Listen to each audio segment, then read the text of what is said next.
ગાંધીનગર ખાતેની ગુજરાત પ્રેસ અકાદમી અને જામનગર જિલ્લા માહિતી કચેરીના સંયુક્ત ઉપક્રમે તારીખ 16 નવેમ્બરના રોજ નેશનલ પ્રેસ ડેની જિલ્લા કલેક્ટર કેતન ઠક્કરના અધ્યક્ષસ્થાને તથા સૌરાષ્ટ્ર ઝોનના સંયુક્ત માહિતી નિયામક મિતેશ મોડાસિયાની ઉપસ્થિતિમાં ઉજવણી કરવામાં આવી હતી, જેમાં કાર્યક્રમનો મુખ્ય વિષય વધતી જતી ખોટી માહિતી વચ્ચે પ્રેસની વિશ્વસનીયતાનું રક્ષણ વિશે ઉપસ્થિત મહાનુભાવોએ માર્ગદર્શન પૂરું પાડ્યું હતું। અધ્યક્ષસ્થાનેથી સંબોધન કરતા જિલ્લા કલેક્ટર કેતન ઠક્કરે મીડિયાની વિશેષ ભૂમિકા પર ભાર મૂક્યો હતો અને જણાવ્યું હતું કે મીડિયા પાસે ખૂબ મોટી અને મહત્વપૂર્ણ જવાબદારીઓ છે અને ગમે તેવી અડચણ વચ્ચે પણ પત્રકારો પોતાની ફરજ નિષ્ઠાપૂર્વક અદા કરે છે, કારણ કે મીડિયા સાથે લોકોનો અખૂટ ભરોસો જોડાયેલો છે। આજના સોશિયલ મીડિયાના યુગમાં સમાચાર ભલે ઝડપી બન્યા હોય, પરંતુ તેમની ચકાસણી કરવી એ સમયની માંગ છે। તેમણે પત્રકારની ભૂમિકાને દર્દીને સાજા કરતા ડોક્ટર જેવી ગણાવી હતી, જ્યાં સંપૂર્ણ ચકાસણી પછી જ સમાચારો પ્રસારિત થવા જોઈએ। અંતે કલેક્ટરે તંત્ર અને મીડિયા વચ્ચે તંદુરસ્ત વાતાવરણ કેળવી લોકોના ફાયદા માટે સાથે મળીને કામ કરવા આહવાન કર્યું હતું। સૌરાષ્ટ્ર ઝોનના સંયુક્ત માહિતી નિયામક મિતેશ મોડાસિયાએ પોતાના વક્તવ્યમાં જણાવ્યું હતું કે આજના ડિજિટલ ટેકનોલોજીના યુગમાં પ્રેસની વિશ્વસનીયતા અનેક પડકારોનો સામનો કરી રહી છે। નમસ્તે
તેમણે સ્પષ્ટ કર્યું કે સોશિયલ મીડિયાના માધ્યમથી ભ્રામક માહિતી અને ફેક ન્યૂઝ ઝડપથી ફેલાય છે, જે નાગરિકોને ગેરમાર્ગે દોરીને લોકતંત્રમાં સ્વતંત્ર પ્રેસના કાર્યને ગંભીર નુકસાન પહોંચાડે છે।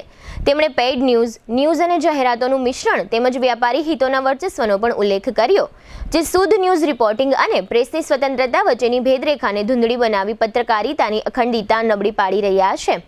આથી તેમણે પત્રકારોને સનસનાટી ભર્યા અહેવાલોને બદલે સત્ય અને જનહિતને પ્રાથમિકતા આપી પ્રેસની વિશ્વસનીયતાનું ધોવાણ અટકાવવા અપીલ કરી હતી। આ પ્રસંગે જામનગર પત્રકાર મંડળના પ્રમુખ ધર્મેન્દ્રભાઈ રાવલ તથા પત્રકારોએ માહિતી ખાતાના અધિકારીઓ સાથે રૂબરૂ સંવાદ યોજીને અરસપરસ સંકલન સાધવા અને એકબીજાના પૂરક બની કેવી રીતે વધુ અસરકારક રીતે કામ કરી શકાય તે અંગે રચનાત્મક ચર્ચા કરી હતી। કાર્યક્રમની શરૂઆતમાં નાયબ માહિતી નિયામક સોનલબેન જોશીપુરાએ શાબ્દિક સ્વાગત કરીને મહાનુભાવો અને પત્રકારોને આવકાર્યા હતા, જ્યારે આભાર વિધિ પારુલબેન કાનગડે કરી હતી। આ કાર્યક્રમમાં સહાયક માહિતી નિયામક રજાક ડેલા તથા GDPL જામનગર ન્યૂઝના મેનેજિંગ એડિટર જયેશભાઈ રૂપારેલિયા અને પત્રકાર મંડળના હોદ્દેદારો સહિત જિલ્લાના પ્રિન્ટ અને ઇલેક્ટ્રોનિક મીડિયાના પત્રકારો બહોળી સંખ્યામાં ઉપસ્થિત રહ્યા હતા।